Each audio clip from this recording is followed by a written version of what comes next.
নমস্কার, আমি ডক্টর বিজেন্দ্র বিশ্বাস। এটা আমাদের ক্লিনিক কেয়ার অফ নৈহাটি।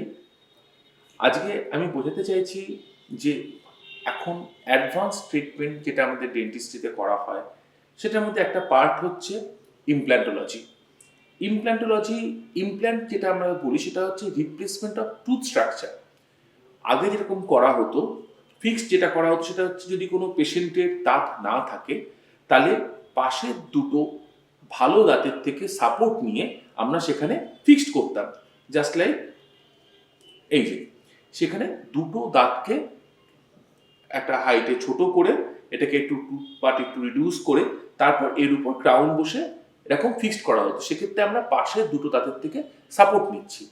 ইমপ্ল্যান্টের ক্ষেত্রে যেটা করা হয় সেটা কিন্তু আমরা কোনো নর্মাল টুথ যেগুলো রয়েছে পাশে, যেগুলো আনএফেক্টেড যেগুলো, সেগুলোকে আমরা ইনভলভ করছি না এবং আমরা টোটাল সাপোর্ট যেটা নিচ্ছি সেটা হচ্ছে এরকম দাঁতের রুট পার্ট থেকে আমরা দাঁতের মেন আমাদের সাপোর্ট যেটা থাকে ঠিক সেখানে গিয়ে রুট পার্টটার যে সাবস্টিটিউট সেটা হচ্ছে ইমপ্ল্যান্ট।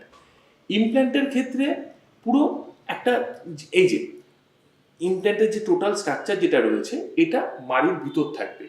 এটাকেই যখন ছেড়ে দেওয়া হবে, 2-3 মাস গ্যাপ করে দেওয়া হয়, তখন এর গায়ে যে বোন চিপ থাকে, যে বোনের লেয়ার থাকে, সেটা আমাদের নর্মাল ক্ষেত্রে যেটা হয় সেটা হচ্ছে টুথ পার্ট যেটা, সেটা সাবস্টিটিউট হিসেবে আমরা ইমপ্ল্যান্ট ইউনিটটাকে ইউজ করি। এখানে দাঁতের মেন সাপোর্ট আমরা যেটা পাই সেটা হচ্ছে দাঁতের রুট থেকে। ইমপ্ল্যান্ট হচ্ছে সেই রুটেরই সাবস্টিটিউট। এখানে আমরা দেখতে পাচ্ছি একটা স্ক্রু টাইপ স্ট্রাকচার, পেশেন্টকে নর্মালি বোঝানোর জন্য আমি এটা বলছি, যেটা দাঁতের ভিতর দিকে এটা থাকে। এই পার্টটাই হচ্ছে ইমপ্ল্যান্ট।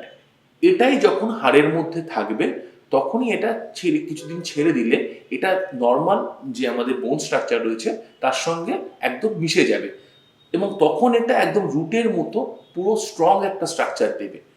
তখন এর উপর সাপোর্ট নিয়েই আমরা নর্মাল এরকম আমরা ইমপ্ল্যান্টের সাপোর্ট নিয়ে ওর উপর ফিক্সড ব্রিজ যেটা হয় সেটা এইভাবে করে দেওয়া হয়।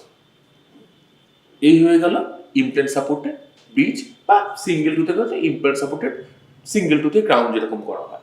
সেক্ষেত্রে আমরা কোনো নর্মাল টুথ স্ট্রাকচারকে যেগুলো আনএফেক্টেড রয়েছে সেগুলোকে আমরা ইউজ করলাম না।